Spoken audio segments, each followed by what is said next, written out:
capítulo 9 de Romanos. Llevamos ya, creo que este es el sermón 50.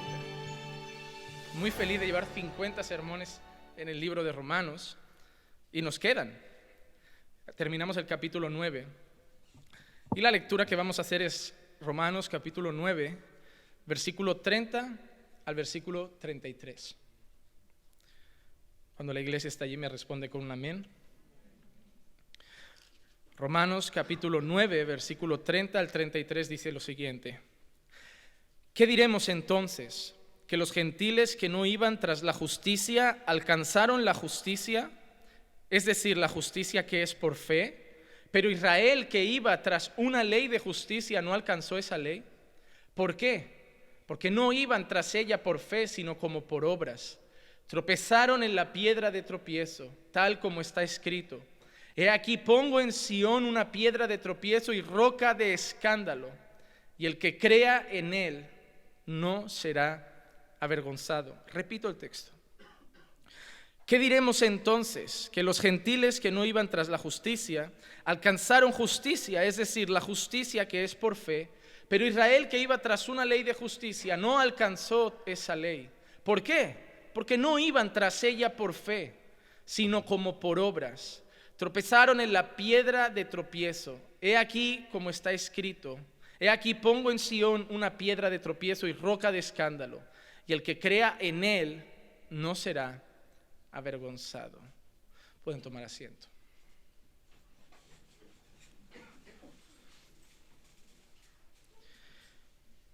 Llegamos al final del capítulo 9 y vemos como en los textos anteriores el apóstol Pablo estaba hablando de quién formaba la iglesia.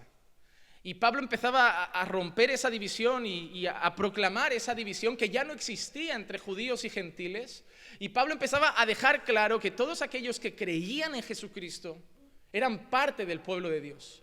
Que ya no nos separaba ni la raza, ni el color, ni la cultura, ni el idioma, ni el lenguaje, ni la tribu de donde eran, sino que todo aquel que creía era parte del pueblo de Dios. Pero eso le dolía a muchos judíos por un motivo principal, y era que en el corazón del judío ortodoxo, el judío tradicional de aquella época, él no aceptaba que él era parte del mismo pueblo que un gentil. El judío tradicional no aceptaba que ellos, que eran tan celosos de la ley, hubieran sido parte del mismo pueblo que no corría con celo tras esa misma ley.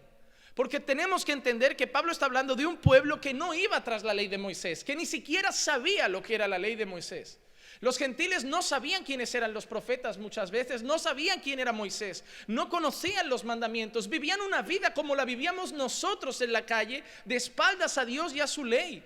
Y entonces llega Pablo y dice que por fe ellos alcanzaron justicia, que al creer en Jesús, aunque nunca hubieran buscado la ley de Dios, ellos fueron justificados y alcanzaron la gracia y la misericordia de Dios. Y en el corazón de un judío eso daba rabia. Y eso me recuerda mucho a la historia del hijo pródigo. Porque la historia del hijo pródigo trata de eso, hermano.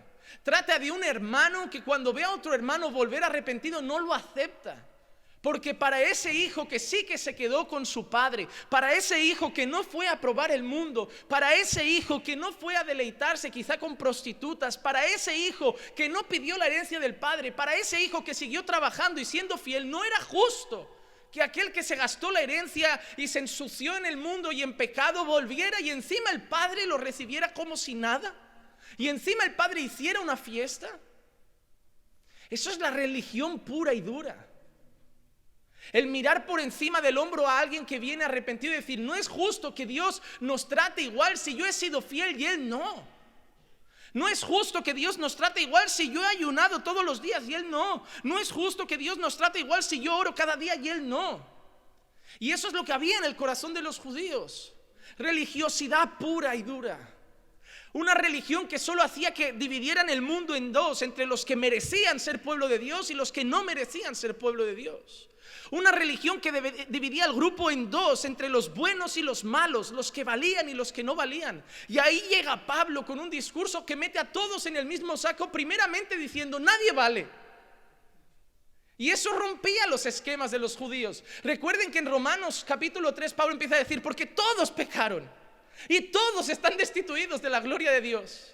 Pablo dice, ninguno es el hijo fiel que estuvo con el Padre siempre obediente. Todos somos el hijo pródigo. Todos hemos pecado. Todos nos hemos descarriado. A una nos hicimos inútiles. A una éramos como ovejas sin pastor. Nadie está bien. Y eso no lo aceptan porque eran niños que desde pequeños los llevaban a la escuela con el rabino a aprender la ley. Tenían que hacer el famoso Bar Mitzvah. Tenían que recitar textos, memorizar la Torá de memoria, hermano, versículo a versículo. Y esa gente empezaba a pensar, ¿cómo me dices que yo no soy bueno ante Dios si llevo toda la vida guardándome? El caso más claro es el de aquel joven rico. ¿Te acuerdas que llega a Jesús y le dice, maestro bueno? Y Jesús le mira y dice, ¿por qué me llamas bueno? Solo hay uno bueno y es Dios. Y le pregunta el que, maestro, ¿qué haré para heredar la vida eterna? ¿Saben qué le responde Jesús? ¿Conoces los mandamientos? ¿Por qué? Porque realmente para estar bien ante Dios teníamos que haber llevado una vida plena, ¿no? De obediencia. Eso era lo bueno. Una vida recta te hacía justo ante Dios. ¿Y qué responde ese joven rico? No solo los conozco, sino que los he guardado desde mi juventud. Qué orgullo, ¿verdad? Qué soberbia. Estaba diciéndole a Jesús, no solo los conozco, sino que los he cumplido todos. Entonces Jesús lo mira, porque Jesús no es como nosotros. Jesús veía el corazón y hace una pregunta. Si te das cuenta, tú tienes que hablar 1 hora con una persona para tocar su corazón. Jesús con la primera pregunta ya desmontaba a todos. Porque tú tienes que hablar 1 hora para conocer a la persona. Jesús ya veía el fondo. Y con una sola pregunta ya los dejaba a todos sin palabras. A veces uno dice, ay, quiero la sabiduría de Jesús. No la vas a tener porque tú no eres Dios. Y esa era la evidencia de que Jesús era totalmente hombre, pero también era totalmente Dios. Tú y yo no tenemos eso. Tienes que entender que Jesús era totalmente hombre, pero también era aquel que escudriñaba la mente y el corazón. Solo Jesús podía decir de sí mismo, o solo la palabra podía hablar de alguien como Jesús, que decía, y él sabía lo que estaban pensando en su corazón, y él sabía lo que había en sus pensamientos. Solo Jesús podía hacer eso, porque es Dios. Y Jesús mira a ese joven rico y lo que vio en su corazón, ¿qué era? Codicia. ¿Y qué le dijo? Vale, pues ya está, entonces eres perfecto, vale, vende todo lo que tienes, dalo a los pobres y sígueme. Y la respuesta de ese joven es ninguna. Se cayó. Pero el evangelista dijo ¿qué? Se puso triste y se fue porque tenía muchas riquezas. Le tocó en su punto, le hizo ver que él tenía un ídolo, le hizo ver que hay textos que hablan de eso. Es más fácil meter un camello por el ojo de una aguja que un rico entre en el reino de los cielos. Y ese joven es la prueba. ¿Por qué el evangelio de la prosperidad funciona en Latinoamérica? ¿Por qué el evangelio de la prosperidad funciona mucho en África? Porque tú le dices a un pobre que no tiene nada, que Dios le va a dar todo y sale corriendo detrás. Pero ¿por qué ese evangelio no funciona con el dueño de Zara? Porque a un hombre que ya tiene yates, ya tiene casas, ya tiene mansiones, ya tiene dinero para dar y vender, y le dices, Jesús quiere prosperar, te va a decir, ¿más? Ahí tienes que cambiar tu discurso. Jesús, ¿qué me vas a decir? Esta es la prueba de que el evangelio de la prosperidad solo es falso, porque solo funciona con una parte del pueblo. Solo le puedes prometer riquezas a quien no las tiene. Por eso se han ido haciendo grandes en lugares de pobreza. Si te das cuenta, el evangelio de la prosperidad solo ha crecido en 2 lugares: donde hay pobreza y donde no se lee mucho, donde hay mucho pueblo con mucha poca cultura de lectura, de buscar, y que tiene facilidad para decir amén a todo. Han aprovechado el desconocimiento, han aprovechado la falta de cultura de muchas zonas para atraerlos a la mentira. Pero llegas a un lugar donde la gente le gusta leer y escudriñar, y las personas acaban saliendo de tu iglesia rápido, porque pronto se dan cuenta que está bañado todo en mentiras. Los judíos estaban enfadados porque se daban cuenta que ellos también tenían problemas en el corazón, que ellos también tenían pecado, pero era algo que no aceptaban porque eran celosos. Se habían circuncidado, habían hecho la señal del pacto frente a Dios, Se habían puesto la ropa que se tenían que poner, habían hecho todo lo que tenían que hacer, se habían abstenido de lo que tenían que hacer, habían hecho los sacrificios que tenían que hacer, hacían las ofrendas que tenían que hacer, comían lo que tenían que comer y no comían lo que no podían comer, se guardaban, se abstenían. Y ahora llega Pablo y les dice que otros que no habían hecho nada de eso también eran pueblo de Dios porque habían creído. Y eso es lo que muchos evangélicos no aceptan. Porque muchos evangélicos tienen un pequeño judío o religioso en el corazón que no acepta que le digas a alguien que se salvarán solo por gracia mediante la fe. No, eso es imposible. Ahí se levanta la gente a decirte que estáis provocando que la gente viva en pecado. Yo no les he dicho que pequen. Estáis provocando que la gente peque contra Dios con ese discurso de que la salvación solo es por gracia y no por obras. Yo no les digo que pequen. El problema es que solo escuchan esa frase, no escuchan todo el discurso. El discurso no acaba ahí, el discurso sigue. Pero te digo una cosa, ¿qué preferimos? El otro lado, que es una religión que se ha vuelto un yugo, una religión que te hace vivir con miedo, una religión en la que el pastor acaba cada domingo diciéndote: hermano, si viene Jesús hoy y no te has arrepentido, ¿qué pasa? Una religión que aunque seas creyente y vayas a la iglesia, te dice que cada vez que pecas, si no te arrepientes al momento y si te atropella un coche te vas al infierno porque no te dio tiempo a arrepentirte. Una religión que te tiene asustado. Una religión que parece que te obliga a ir al cielo solo por miedo. Una religión que te hace seguir a Jesús solo por temor. Eso no es el evangelio. El evangelio nunca trae a las personas por miedo de ir al infierno. Esas son las personas que al final dejan el camino de Dios, porque el miedo no sostiene a nadie. Al final uno se rebela contra el miedo y dice: me da igual, si me muero me morí, pero paso. El miedo no sostiene a nadie. El primer motor de todo ser humano para perseverar hasta el final en la fe es el amor a Dios. El amor a Dios. Jesús no dijo: si me tenéis miedo guardaréis mis mandamientos. Él dijo: si me amáis guardaréis mis mandamientos. Porque lo que sostiene al creyente no es el miedo al infierno, es el amor a Cristo. Cuando yo veo la cruz y veo lo que Jesús ha hecho por mí, es suficiente motivación para obedecerle. Yo no tengo deseo de obedecer porque tengo miedo de perder mi salvación. Yo tengo deseo de obedecer porque me han regalado una enorme salvación que no merezco y quiero ser grato, y la gratitud la demuestro obedeciendo. Obedeciendo. Hoy vamos a analizar estos versículos y los vamos a dividir en 3 puntos. 3 cosas que quiero que te lleves hoy a casa. Y hoy vamos a predicarlos de una manera rara, porque voy a predicar al revés. En vez de ir al 30 al 33, voy a predicarlos del 33 al 30. Pero al final vamos a predicar el texto. Así que vamos al versículo 33. Tal como está escrito: he aquí pongo en Sión una piedra de tropiezo y roca de escándalo, y el que crea en él no será avergonzado. En el que crea en él no será avergonzado. Quiero pronunciar las palabras del apóstol Pedro, que también volvió a citar lo mismo. En primera de Pedro, capítulo 2, versículo 4 al versículo 10. El apóstol Pedro dice lo siguiente: y viniendo a él como una piedra viva, desechada por los hombres, pero escogida y preciosa delante de Dios, también vosotros como piedras vivas sed edificados como casa espiritual para un sacerdocio santo, para ofrecer sacrificios espirituales aceptables a Dios por medio de Jesucristo. Dios quiere sacrificios, sí, pero los quiere espirituales. Pues esto se encuentra en la Escritura: he aquí pongo en Sión una piedra escogida, una preciosa piedra angular, y el que crea en él no será avergonzado. Este precioso valor es pues para vosotros los que creéis, pero para los que no creen, la piedra que desecharon los constructores, esa en piedra angular se ha convertido, y piedra de tropiezo y roca de escándalo. Pues ellos tropezaron porque son desobedientes a la palabra, y para ello estaban también destinados. Pero vosotros sois linaje escogido, real sacerdocio, nación santa, pueblo adquirido para posesión de Dios, a fin de que anunciéis las virtudes de aquel que os llamó de las tinieblas a su luz admirable. Pues vosotros en otro tiempo no erais pueblo, pero ahora sois el pueblo de Dios.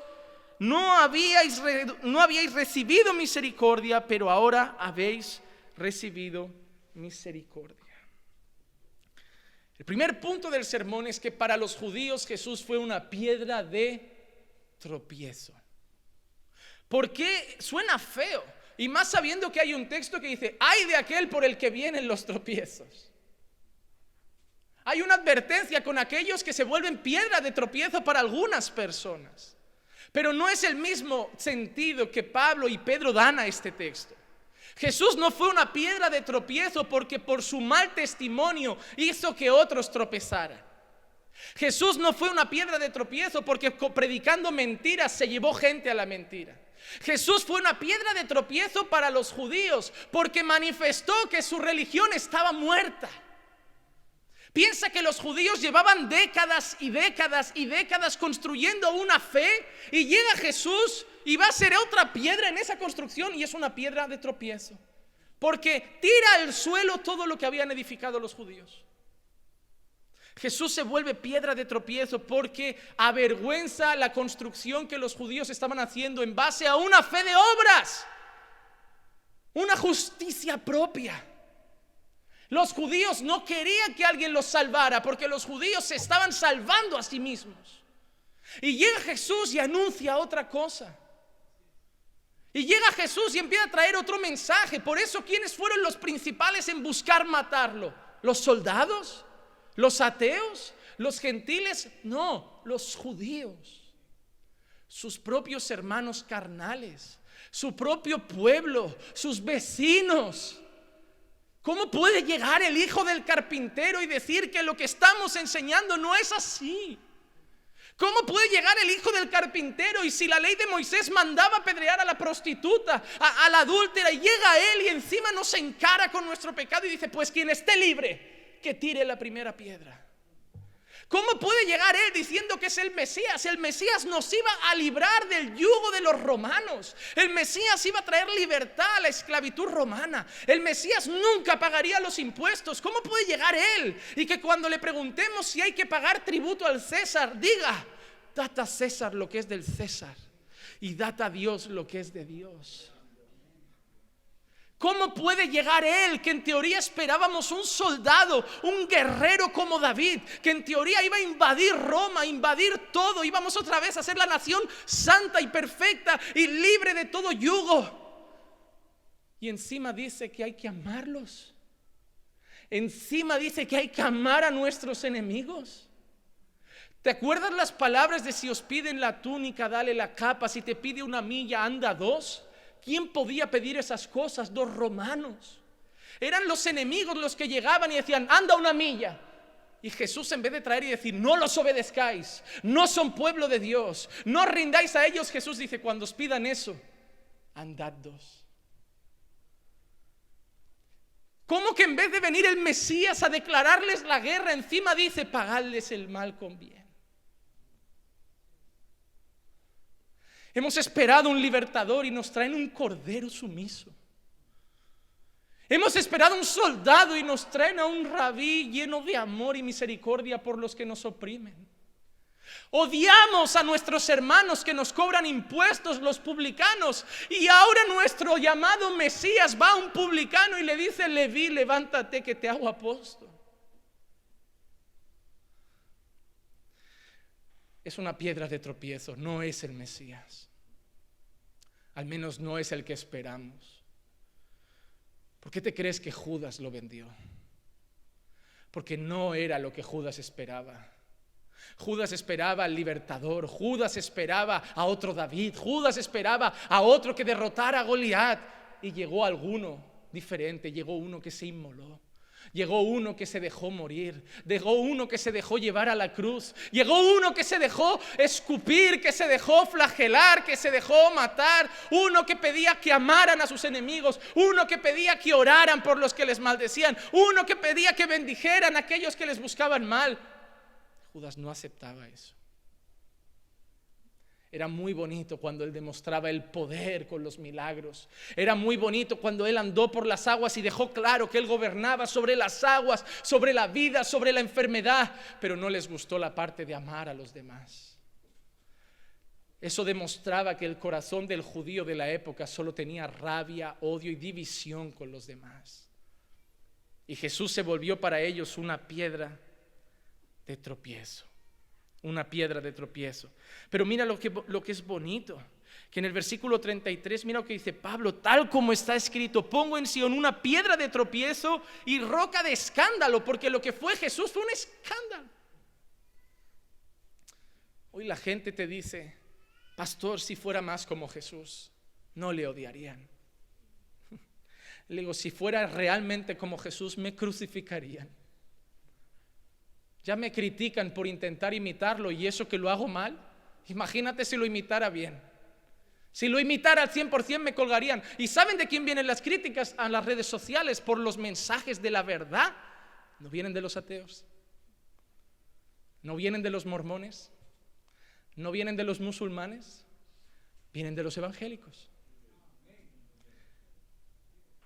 De la misma manera que fue el propio pueblo de religión y amor a Dios que crucificó al Mesías, hasta hoy el mismo pueblo también degolla a los profetas. Hasta hoy el mismo pueblo que dice: estamos cansados de evangelio de la prosperidad, estamos cansados de circo, estamos cansados, queremos una voz profética. Queremos a alguien que hable la verdad. Queremos a alguien que diga: así dice el Señor, y diga lo que la palabra dice. Pero cuando llega alguien y les pone la Biblia enfrente, el corazón de ellos dice: calladlo como sea, calladlo, porque la luz vino al mundo, pero el mundo prefirió las tinieblas. A veces siento que estoy predicando, hermano, y veo ojos que me miran como que el corazón grita: cállate, cállate. Déjanos seguir escondiendo nuestra maldad. Déjanos seguir escondiendo la basura que tenemos. Déjanos seguir escondiendo la maldad de nuestro corazón. No nos llames adúlteros. Haz como otros. Ay, hermanos, cuidado con el pecado, pero no le pongas nombre. No nos llames mentirosos. No nos llames adúlteros. No nos llames ladrones porque no pagamos impuestos. No nos llames adúlteros solo porque miramos a otra mujer. No nos llames codiciosos solo porque preferimos trabajar más para ganar más. No nos llames perezosos solo porque preferimos dormir antes que venir a orar. No nos llames nada a la cara, por favor, cállate. Nadie quiere la verdad. La verdad es la espada más aguda, porque con la verdad no hay cómo defenderse, y más cuando esa verdad viene de aquí, porque contra esta verdad nadie puede reclamar. Pero ¿sabes qué? Esta verdad te llama adúltero. Esta verdad te llama mentiroso.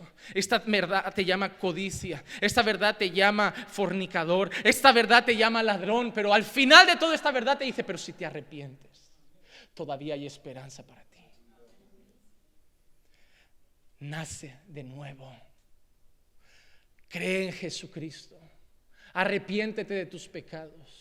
Deja que entre el Espíritu, arranque el corazón de piedra, te ponga un corazón de carne y seas nueva criatura. Todavía hay para ti esperanza. Satanás te quiere hacer escuchar solo la crítica, pero después de la reprensión también llega el mensaje de esperanza. Hoy no quiero que nadie salga de aquí odiando el pecado que hay en él, sino también arrepentidos y sobre todo confiando en Jesús. Jesús fue una piedra de tropiezo, pero mira lo que ha dicho Pablo: el que cree en él no será avergonzado. No será avergonzado. Porque cuando depositas toda tu confianza en Jesús, puedes llegar ante Dios seguro y con confianza de que tu destino está garantizado, la vida eterna. No puedes pasar vergüenza si toda tu confianza está puesta en Jesús de Nazaret, en nuestro Mesías, en nuestro Señor. Jesús fue una piedra de tropiezo para los judíos, y Jesús sigue siendo una piedra de tropiezo para muchos hoy. Para muchos hoy. Tenemos discursos como el de Guille Ávila, que decía: si una mujer usa pantalón se va al infierno. Jesús es una piedra de tropiezo para ese hombre. ¿Por qué? Porque Jesús nunca dijo eso. Jesús nunca dijo eso. Lo que pasa es que la iglesia evangélica se está construyendo en base a doctrinas de hombres. Hermano, yo puedo decirte lo que yo creo más apropiado, Yo puedo decirte lo que creo que es más sabio. Yo puedo decirte lo que creo que es más prudente. Yo puedo darte un consejo, pero yo no puedo llamar pecado a lo que la Biblia no dice que es pecado. A mí hay gente que me dice: pastor, esnifar una raya de cocaína es pecado. Y le digo: no, porque no hay ningún mandamiento que lo diga. Pero ¿a qué no lo vas a hacer? ¿Por qué? Porque no necesitamos un mandamiento. Porque el corazón religioso solo quiere saber las normas. ¿Qué tengo que hacer para salvarme? ¿Me tengo que vestir así? Pues aunque no me guste lo haré. ¿Me tengo que maquillar así? Pues aunque no me guste lo haré. ¿No me puedo maquillar? Pues aunque no me guste lo haré. Dame las normas, yo te las cumplo y ya está. Eso es la religión. La religión necesita normas. Ahí llegan miles: pastor, ¿puedo usar bikini? Pastor, ¿puedo ir en tanga? Pastor, ¿puedo usar topless? Pastor, ¿puedo llevar pendientes? Pastor, ¿puedo llevar maquillaje? Pastor, ¿qué quieres? La aprobación, el sello. El sello. Cuando has nacido de nuevo, cuando has conocido a Jesús, no quieres cumplir normas para salvarte. Solo miras a un Dios que es santísimo y lo quieres agradar en todo. Hermano, para mí la base no está en si es pecado o no, porque no hay nada contra la cocaína, no hay nada contra la heroína, no hay nada contra ver unas películas o otras. Pero todos sabemos que hay algunas películas de cine que no nos conviene ver. No, pastor, ¿se puede escuchar música secular o es pecado? Ahí se levantan muchos: es pecado escuchar música secular. ¿De dónde lo has sacado? No hay un versículo que diga eso. ¿Dónde pone aquí escuchar a Mozart es pecado? Porque es música secular, ¿no?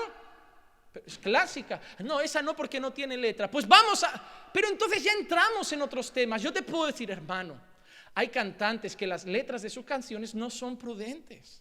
Yo nunca le daría a mi hijo escuchar una canción de reggaetón donde hace que acabe tratando a las mujeres como un objeto sexual, donde denigra a las mujeres hasta la suela del zapato, donde el mensaje que transmite es solo pura sensualidad, sexualidad y lascivia, donde hace que los hombres y las mujeres bailen con contoneos completamente inmorales. Pero no te diré que es pecado, te diré que si tú amas a Dios y a un Dios santo, nunca entrará en tu corazón moverte a escuchar esas cosas.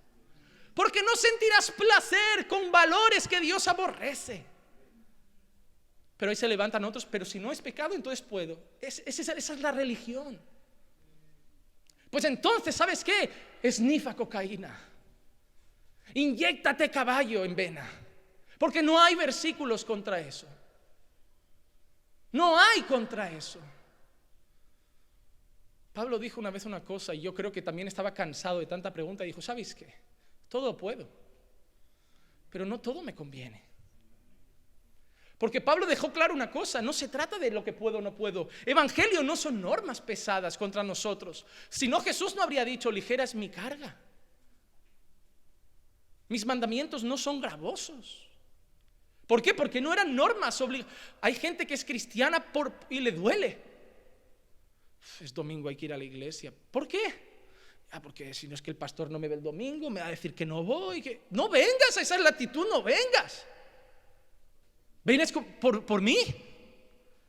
No, dame el testimonio, hay que ir. ¿Quieres salir a la fiesta por la noche? ¿Qué te pongo? ¿Un whisky doble? No, es que soy cristiano. ¿Te apetece? Tómatelo. Porque el cristiano no es el que hace unas cosas o no hace otras. El cristiano es el que cree en Jesucristo y ama a Dios sobre todas las cosas. Es una cuestión de corazón, no de normas. Si deseas beber, bebe. Si deseas engañar a tu mujer, hazlo. No te prendas creyendo que por no hacerlo vas al cielo, hermano. Porque Dios no va a ver lo que has hecho, Dios va a ver lo que deseaba tu corazón. Y hay gente que vive en la iglesia deseando el mundo.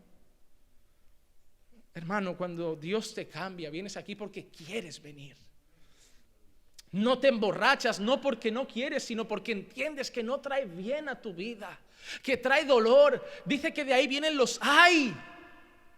Trae mal a un hogar, ha destruido familias, no hace bien a tu organismo. Si te coge la policía, te quitan puntos, te multan. Hay tantas cosas por las que dices: no me conviene. Yo no bebo, pero no es porque Dios me lo prohíba. Yo no bebo porque yo tenía un pasado donde bebía cada día, donde mi costumbre era beber mucho. Entonces yo tengo un pasado, tengo tendencia por mi carne débil a tropezar en las mismas cosas. No voy a jugar con lo que llevo dentro, no me voy a arriesgar. Además soy pastor, me mezclo con gente que tiene problemas con ese vicio, que tiene ataduras realmente con el alcohol. A mañana estaré con alcohólicos. ¿Y qué le voy a decir? Tómate una copa a un alcohólico, tómate una, que no pasa nada. Prefiero no beber por mi ambiente, por mi testimonio, por 1000 cosas. Pero no diré porque es pecado, es porque no me conviene y porque no hace bien a la gente que me rodea. Hermano, la religión te pone normas, el evangelio te hace libre para decidir incluso obedecer a Dios. Segundo punto, versículos 31 y 32. Pero Israel, que iba tras una ley de justicia, no alcanzó esa ley. ¿Por qué? Porque no iban tras ella por fe, sino como por... ¿Cuál era el problema de Israel? Que Israel no quiso creer en la justicia de Jesús. Israel quiso su propia justicia. Y ese es el problema de muchos evangélicos hoy, que querrán llegar al cielo con un cartel en el pecho que digan: me lo he ganado. Y por eso te dicen, si les dices lo de salvo, siempre salvo, si les dices que la salvación no se pierde, se van a poner a pecar. ¿Por qué? Porque tú quieres pecar. Significa que el otro va a pecar también. A lo mejor te da miedo porque así te dicen a ti que si lo puedes hacer, tú saldrías corriendo a pecar. A lo mejor tienes miedo porque conoces lo podrido que está tu corazón. Porque hay gente que aquí no son corderos, son simplemente lobos en una jaula llamada iglesia, pero que la que le abres la puerta sale devorando todo. El cordero, hermano, no está preso. El cordero anda por el prado, va a un lado, va a otro, y solo sabe una cosa: que cuando el pastor hace, vuelve. El lobo tú lo puedes llamar, que como vea un ciervo, olvídate que lo llames. ¡Vuelve, lobo! No, déjame, yo veo. El lobo tira por el instinto. El cordero, vea lo que vea. Si hace un pastor, silba, vuelve. Porque esa es la raíz de la fe. Mis ovejas oyen mi voz y me siguen. No estamos presos. Además la Biblia nos enseña que somos como ovejas de su prado, libres, con infinidad de alimento. Nos sentimos ligeros, nos sentimos limpios. Y cuando el pastor nos llama, vamos a su presencia. Pero los judíos buscaban su propia justicia, porque la religión te hace eso. Hermana, no uses aretes. Mira, yo tengo un caso de una mujer que llegó a la iglesia, vinieron del Salvador, creo que eran salvadoreños, a la iglesia donde yo me congregaba, y criticaban toda la ropa de muchas hermanas. No pueden usar pantalón. Ella iba siempre con falda larga, así, botas, no usaba pendiente, apenas se maquillaba, el pelo así a lo Krusty, ¿sabes? A lo Krusty de los Simpsons, un poco loco. Entonces, de ese tipo, y lo criticaba a todas las mujeres. Una mujer venía un poco maquillada, eso es del diablo, eso es del diablo. A la que un día vio que ya su pastor de El Salvador no la veía, y vio que el pastor de aquí no le veía problema, aparece un día pelo cortado, maquillada, pendientes, pantalón. ¿Qué pasó? Tú deseabas eso y solo no lo hacías porque tu pastor te había dicho que si lo hacías te ibas al infierno. Y a la que te han abierto la puerta de no pasa nada, no pasa de verdad, seguro, no pasa, de cabeza. De cabeza. Porque eso es lo que hace la religión. La religión no cambia el corazón, la religión te pone un muro. ¿Sabes lo que hace el evangelio? El evangelio te quita el muro y te dice: mira, ahí tienes la droga, el alcohol, el sexo. Toma, no hay muro ya. No hay muro, ya te he salvado, no hay muro. Y si caes, te vuelvo a perdonar, no hay muro. Pero el evangelio te transforma de una manera que miras a Dios y dices: ¿qué puedo? Sí, hijo, si caes, te perdono otra vez. ¿Seguro? Sí. Ya, pero es que tú moriste por esas cosas. Y yo no quiero que haya sido en vano tu sangre. Ya, pero puedes, ¿eh? Ya, pero es que no se trata de no poder, se trata de que ya no quiero. Se trata de que quiero verte feliz, mi Dios. Se trata de que quiero que me mires y puedas decir, como dijiste con Jesús: ese es mi hijo en quien tengo complacencia. Se trata de que quiero agradarte para que un día sonrías delante de mí y digas: bien, buen siervo y fiel. En lo poco has sido fiel, en lo mucho te pondré, entra en el gozo de tu Señor. No se trata, la religión te cierra el muro porque sabe que tu corazón no ha cambiado y que si ves una grieta te tiras de cabeza. Esa es la gente, hermano, que peca a escondidas. Esa es la gente que sin que nadie lo ve pornografía, cambia el CD del coche cuando hay gente y no hay gente. Cuando hay gente bebe una cosa, cuando no hay gente bebe otra cosa. Cuando va a la iglesia se viste de una manera, cuando sale de la iglesia se viste de otra. Cuando está en la iglesia saluda con voz así, cuando sale fuera grita, tiene mal carácter. Esa es la religión. Solo es un muro, pero cuando se abre la puerta sale el bicho que llevas dentro. El evangelio no, el evangelio te trae con una ropa aquí y con la misma afuera. El evangelio te hace beber cuando estás con el pastor y los hermanos, pides un refresco, y cuando estás con quien sea pides refresco porque es lo que quieres. Y si te dicen, no hombre, bebe, que hoy es otro, pero es que no quiero. El evangelio, cuando yo era religioso y me decía algún amigo, Juanma, tómate una... No, es que ahora soy cristiano. Ese era el Juan más religioso. Cuando ahora me dicen, haz algo, o te quieres tomar algo, o no quiero. ¿Por qué? No tengo ni que justificar mi vida, simplemente no quiero. No quiero. Vendemos el cristianismo como si fuera una religión pesada, que solo son normas. Parece que somos gente súper aburrida, que vamos a ir a gente súper divertida a decirle, ven a aburrirte conmigo. Estás demasiado feliz. Hay sitio en mi iglesia para ser infeliz también tú. Lo vendemos así. Lo vendemos de esa manera. Ay, qué pena, tú te diviertes tanto, pero mira, yo tengo que irme al cielo. No, hermano, ¿sabes qué veo? Ese gozo es falso. Ese placer es pasajero.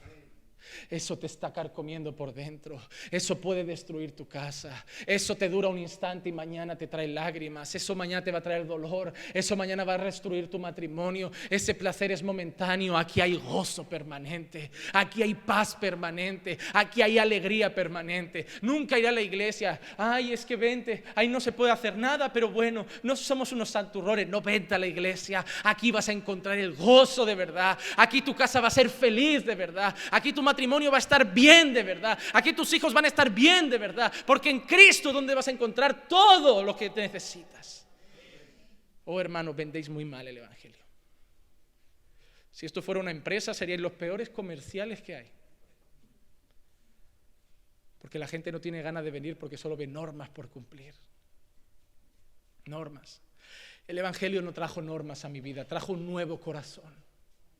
Yo ahora veo la vida de otra manera. No es que tenga normas, es que veo la vida de otra manera. Antes me sentaba en una terraza del bar con 4 amigos, pasaba cualquier mujer, ahí estaban todos casados y uno decía, vaya tía, y silbaban y giraban todos 800 grados la cabeza, la recorrían por toda la calle y eso era normal, hermano. No tiene nada de malo, yo estoy casado, como siempre en casa, pero puedo mirar el menú de todos los restaurantes. El evangelio cambia tu corazón. Y cuando vas a mirar dices, yo tengo una mujer y aquel que desea ya adulteró con ella, así que mis ojos al semáforo. Juanma, mira qué mujer, al semáforo. Juanma, mira qué mujer. Si quiero ver un muñeco, miro el semáforo de peatones que tiene un chico verde y uno rojo. No porque me da miedo que Dios me castigue, porque ahora tengo otro corazón.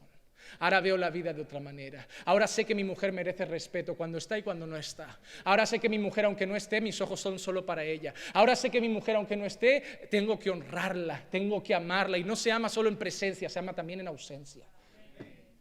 No tengo normas, tengo otra manera de ver la vida. Eso es lo que hace el evangelio. La religión busca su propia justicia. Mira lo que dice Gálatas 3:10. Porque todos los que son de las obras de la ley están bajo maldición. ¿Cómo estaban los judíos en ese momento? Bajo maldición. Qué triste. Ellos creyendo que se estaban ganando el cielo y estaban realmente bajo maldición. ¿Por qué? Porque escrito está, maldito todo el que no permanece en todas las cosas escritas en el libro de la ley para hacerlas. ¿Por qué estaban bajo maldición? Porque si querían estar bajo la ley tenían una obligación, que era cumplir todos los mandamientos, más de 300, sin fallar en ninguno. ¿Por qué? Porque Santiago dice, Santiago 2:10, porque cualquiera que guarda toda la ley pero tropieza en uno, se hace culpable de todos. No se puede ser casi salvo por las obras. Y el problema es que todos hemos tropezado, y no en uno, sino en muchos. Y los judíos no sabían que la Biblia dice que aunque nosotros intentemos hacer las mejores obras, siguen siendo como trapos de inmundicia delante de Dios. Porque estamos sucios, estamos manchados por el pecado. Y por eso el judío estaba bajo maldición. Porque quería alcanzar algo que era inalcanzable. Solo uno sobre la faz de la tierra, solo uno, se hizo limpio porque cumplió toda la ley. Y ese era Jesucristo. Y ese era el llamado de Pablo y el llamado del Evangelio. No podéis cumplir la ley, estáis bajo maldición, porque no podéis cumplir todos los mandamientos. Pero si os arrepentís de eso, de vuestros pecados, y creéis en aquel que sí cumplió todos los mandamientos, su justicia irá para vosotros. Y no seréis justos, pero seréis justificados. Oh hermano, la religión trae orgullo, la religión trae soberbia, la religión hace que las hermanas de falda larga critiquen a las hermanas que usan pantalón. La religión hace que la hermana que no se maquilla por la religión critique a la hermana que usa un poco de pintalabios. Las llaman Jezabel, las llaman prostitutas, las llaman rameras, las llaman seductoras. ¿Cómo puede salir del corazón de un corazón que en teoría tiene que amar a todos esas palabras? Eso es el fruto de la religión. La religión trae odio al diferente. La religión trae soberbia al corazón diciendo: yo sí que soy santo, yo sí que soy limpio. Eso es lo que le pasó a Nicodemo. Un hombre admirado, un hombre querido, un hombre observado por todos, respetado por el pueblo, que había cuidado con celo la ley. Llega a Jesús y Jesús le dice: Nicodemo, no vale, no ha servido, hay que nacer de nuevo. ¿Cómo? ¿Me respetan los otros rabinos? ¿Me respetan los niños? ¿Me respetan los adultos? ¿Me respeta la ciudad entera? Soy un maestro, un referente en consejería, un referente en enseñanza. ¿Me procuran para todo? ¿Y me dices que no soy digno? No, no lo eres. Hay que nacer de nuevo. Porque eso es fruto de la carne. Eso te lo has hecho tú. Y hay que nacer en el Espíritu. Nicodemo se fue.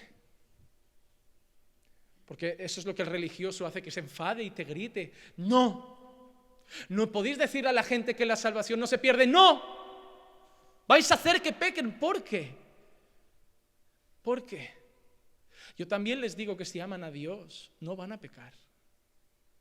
Solo que les digo que si pecan, tienen un abogado. Y que si piden perdón, Él los perdona. Ya, pero si tú les dices que pueden pecar y arrepentirse y no pasa nada, van a pecar todos los días. ¿Por qué? Porque es el deseo de tu corazón religioso. Porque es tu guerra cada mañana. Porque deseas pecar y no lo consigues solo por cumplir con tu pastor, por seguir siendo predicador, por seguir siendo líder. Que lo único que hace que no peques es no perder un cargo en la iglesia. Que lo único que hace que no peques es que no te quiten un título. Que lo único que hace que no peques es perder tu ministerio. Déjame decirte una cosa: estás bajo maldición porque estás confiando en tus obras. No debemos evitar pecar por perder un título. No debemos evitar pecar por perder una posición. No debemos evitar pecar por perder un cargo en una iglesia. Debemos evitar pecar por honrar a Dios. Por honrar a Dios. Debemos ser honestos y llegar a los pastores y decir: pastor, no te lo quiero ocultar más. He estado en pecado. Pero no te lo decía porque no quería que me sentaras del cargo que tengo. Pero la verdad es que cuando miro al cielo me siento fatal. No puedo seguir ahí. Ahora necesito restaurarme, necesito volver arrepentido a la cruz y necesito que Dios me vuelva a levantar y me vuelva a fortalecer. Hijo, siéntate un tiempo, este es tu sitio, volverás. Todos tropiezan. 7 veces caerá el justo y de todas le levantará el Señor. No pasa nada. Ese es David y ese es Saúl. El rey Saúl peca contra Dios y le dicen: Saúl, Dios se ha enfadado y ya no quiere nada contigo. Es más, Saúl, Dios ha buscado un sustituto. Y Saúl empieza a decir que a mí nadie me quita el trono. Yo y solo yo soy rey. No Saúl, Saúl acude a brujas. Saúl busca matar a David. Saúl busca 1000 cosas. ¿Por qué? Sé que he fallado a Dios, pero lo que más me importa es el título. Lo que más me importa es la corona. Lo que más me importa es el trono. Ahí llega el pequeño David. Recibe un trono de gracia. Intenta agradar a Dios, pero un día no va a la batalla. Codicia a una mujer. Se acuesta con ella. Se queda embarazada. Ese hombre acaba mandando a primera línea de guerra al marido de esa mujer y muere. Hay un día, después de todo esto, llega un profeta. Como hemos dicho, los profetas no caen bien. Pero profeta de verdad no tiene miedo de hablar con el pueblo, pero tampoco tiene miedo de reñir al rey. Que hoy la gente tiene mucha facilidad para corregir a la gente, pero nadie tiene coraje cuando un pastor falla de decirle nada a él. ¿Qué miedo tenemos? ¿Temor de hombres? Los pastores son gente, también a veces no ven sus errores y necesitan que alguien con amor y humildad le diga: pastor, está cojeando ahí. Pastor, eso no está bien. ¿Qué mejor que una iglesia con amor que corrija a su propio pastor? ¿Qué pasa? ¿Que si falló hay que quitarlo? No, fuera, otro. No, falló, hay que levantarlo. Hay que restaurarlo. Como cualquier otro hermano, porque es un ser humano. Ahí llega Natán y dice: David, mira, te voy a contar una pequeña historia. Había un hombre que tenía una ovejita, una. Y había otro hombre que tenía un montón. Ahí llega un visitante a casa de ese hombre que tenía un montón de ovejas y dijo: ¿sabes qué? Voy a hacer una cena, voy a matar a un cordero. Y en vez de matar a una de sus 1000 ovejas, va y mata a la única que tenía aquel hombre. Y David se enciende en rabia. ¿Cómo? David, ¿qué hacemos con ese hombre? ¿Qué hacemos? Ese hombre tiene que pagar por lo menos 4 veces lo que ha hecho. La respuesta del profeta es señalar con el dedo y... si fuera un evangélico diría: no juzgues, Natán, para no ser juzgado. Natán, cuando la palabra es lo que hay que decir, hermano, no me vengas con historias. David, ese hombre eres tú. ¿Quién eres tú para juzgarme? Solo Dios me juzga. Soy yo. Hoy la gente está así. Ese de no me juzgues es déjame pecar tranquilo, la verdad. Es déjame pecar tranquilo. No, hermano, júzgame. Con amor, hazlo. Ayúdame a volver al buen camino. Claro que sí, no tenemos humildad para juzgar con cariño y no tenemos humildad para recibir la riña de nadie. Porque somos el cúmulo de la soberbia y el orgullo. A mí solo Dios me juzga. Ojo, que hubieras deseado cuando llegues delante de Él, te hubiera encantado que te juzgaran más aquí abajo. Porque delante de Él ya no habrá vuelta atrás, ya no habrá arrepentimiento, solo hay un laguito de fuego para toda la vida. Y hubieras dicho: ¿por qué no me juzgaron más abajo? ¿Por qué no me hicieron ver mis errores? No habrá tiempo, hermano, no habrá tiempo. David pagó con sus propios hijos lo que hizo. Uno viola a una hija. Cuando el hermano se entera, mata a ese hermano. Cuando el hermano se entera, intenta quitarle el trono a su padre. Y David sabe que todo lo que está pasando es fruto de su pecado. Pecado. El hijo se revela hasta el punto que David sale con un grupo a un monte. A un monte. Porque ya estaba todo perdido. Y en vez de David formar un ejército y decir: nadie me va a quitar el trono, David se humilla ante su creador. Y lo único que hace, mira al cielo y dice: Padre, no retires de mí tu Santo Espíritu. Porque cuando uno es un verdadero hijo de Dios, ¿saben qué? Padre, me da igual perder las mujeres, me da igual perder las concubinas, me da igual perder el trono, me da igual la corona, me da igual la gloria, pero no te quiero perder a ti. Porque si tengo eso y no te tengo a ti, como le pasó a Saúl, no tengo nada. Pero si pierdo todo eso, cuando yo te conocí solo era un pastor con un arpa. Y si tengo que volver a ser un pastor con un arpa, lo seré, pero contigo. Hoy hay gente que busca solo el trono, busca solo la posición, pero le da igual perder a Dios. No, hermano, amar a Dios sobre todas las cosas. Estas cosas son pasajeras. Pero Dios tiene que ser y es en tu corazón eterno. No podemos buscar nuestra propia justicia porque estaremos siempre bajo maldición. Si tú intentas ganarte al cielo para llegar y decir, yo lo he conseguido, yo me he guardado puro, no. El que dice que no peca es mentiroso, porque todos pecan. Ya sea con la mente, con el corazón, con la boca o con las manos o con cualquier cosa, hay pecado en nosotros. Fallamos. Vamos al último punto, versículo 30. ¿Qué diremos entonces? Que los gentiles que no iban tras la justicia alcanzaron justicia, es decir, la justicia que es por fe. Esa es la verdadera justicia, la justicia que es por fe. Efesios capítulo 2 versículos 8 al 10, porque por gracia habéis sido salvos por medio de vuestra obediencia. No. Por medio de vuestras buenas obras. No. Por medio de no pecar, no, porque por gracia habéis sido salvos por medio de la fe. Y esto no es de vosotros, sino que es un don de Dios. Yo soy salvo porque yo decidí creer, tú no decides nada. La fe es un don de Dios. La fe es un don de Dios. No por obras. ¿Por qué no por obras? Para que nadie se gloríe. Nadie podrá llegar al cielo y decir, yo merezco estar aquí. Pero todos estaremos un día ante el trono de Dios diciendo, gracias por salvarme. Gracias por salvarme. Nadie de esta sala va a preguntar nunca, ¿quién estará a tu diestra? ¿Quién estará a tu izquierda como esos discípulos? ¿Quién es el mayor? ¿Quién lo está haciendo mejor? Porque cuando uno reconoce que es miserable ante Dios, dices, no, si a mí me deja solo una esquinita en esas bodas del Cordero, una esquinita en esa mesa, yo no quiero ni mansiones celestiales, ni calle de oro, ni mar de cristal, a mí déjame solo una esquinita, pero donde pueda ver tu gloria durante toda la eternidad. Porque yo allí no puedo entrar, yo allí no me puedo meter ni por una ventana. A mí si no me metes tú aquí, Jesucristo, yo no entro.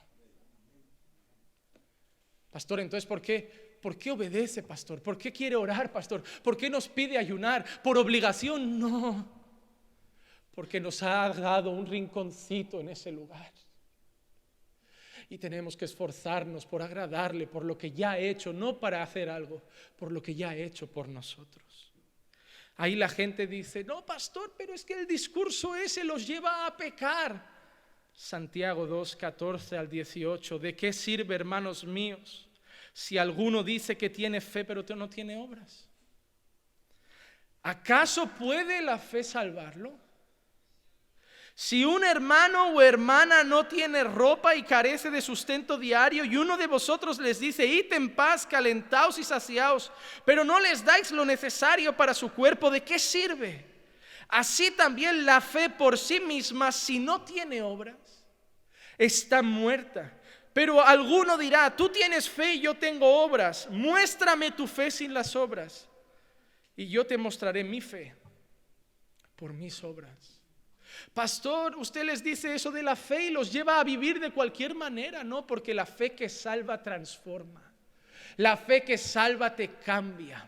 La fe que salva te da un nuevo corazón. La fe que salva te hace una nueva criatura. La fe que salva hace que aborrezcas el pecado y ames la ley de Dios. La fe que salva hace que ya no veas la ley como algo pesado, sino que veas la ley y digas como el salmista, en tu ley está mi delicia.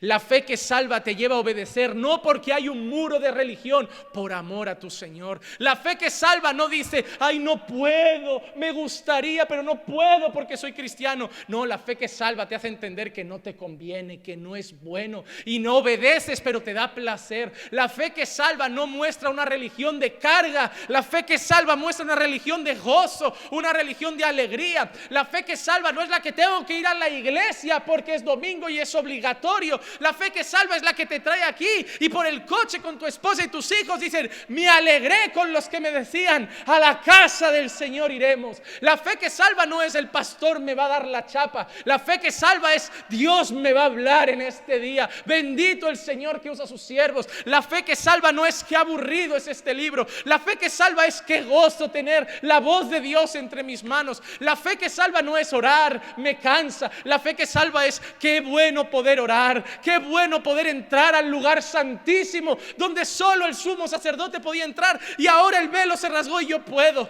La fe que salva no es una carga, la fe que salva es un regalo de Dios. No tienes miedo a perderte y aún así quieres obedecerlo en todo. Porque el que solo vive por religión, al final se desvía. Dirán, estaban entre nosotros, pero no eran de nosotros. Pero la fe que salva cumplirá ese versículo que dice: y por haberse multiplicado la maldad, el amor de muchos se enfriará, pero el que persevere hasta el fin, ese será salvo. Y no esa perseverancia que nace de uno de yo perseveré hasta el fin, no. Dios me perseveró, Dios me ayudó, Dios me levantó, Dios me fortaleció, porque es Él el que puso tanto el querer como el hacer. Gloria sea solamente a Dios. No merezco nada y me lo ha dado todo. Era un huérfano y ahora tengo un padre. Merecía castigo, me ha dado un regalo. Merecía infierno, me ha dado cielo. Pero me lo ha dado. No me lo he ganado. No me lo he ganado y nunca me lo ganaré. Es un regalo, porque por gracia somos salvos y no por obras, para que ninguno se gloríe de ellas. Todos somos pecadores, pero si hoy depositas tu fe en Jesús y le dices: Jesús, yo he vivido a mi manera, lejos de ti, no era pueblo, no era hijo, no era nada tuyo más que un rebelde que te daba la espalda. O quizá eres del otro grupo de Jesús. He entendido que solo era un religioso más, que solo cumplía con una religión, pero que no descansaba en ti. Y hoy vienes y dices: perdóname, tanto por darte la espalda como por buscar mi propia justicia. Y hoy, Señor, hoy confío en ti, solamente en ti. Y hoy quiero descansar en ti, Señor. Hoy quiero que me cambies. Hoy quiero que transformes mi corazón. Hoy quiero sentir gozo buscándote. Hoy quiero recuperar mis ganas de orar. Porque cuando la religión te dice ora, es una carga. Pero cuando Dios te dice: hijo, puedes hablar con el que creó el universo, que te va a ayudar tu pastor, que te va a ayudar tu mujer, que te va a ayudar tu padre. Te voy a ayudar yo, hijo. Soy Dios, habla conmigo. ¿Por qué buscáis tanta ayuda en hombres humanos, teniendo la posibilidad de hablar con el Eterno? ¿Por qué caís tan bajo? Él los escucha, Él los ama, Él los bendice, Él los cuida, Él los despierta cada mañana. Hermano, vamos a terminar de esta manera. Pon la mano en tu pecho. ¿Sientes el latir de tu corazón? Por favor, dime que sí, porque si no es que los zombies han llegado a este lugar. Hermano, que nunca se te olvide cada mañana hacer esto.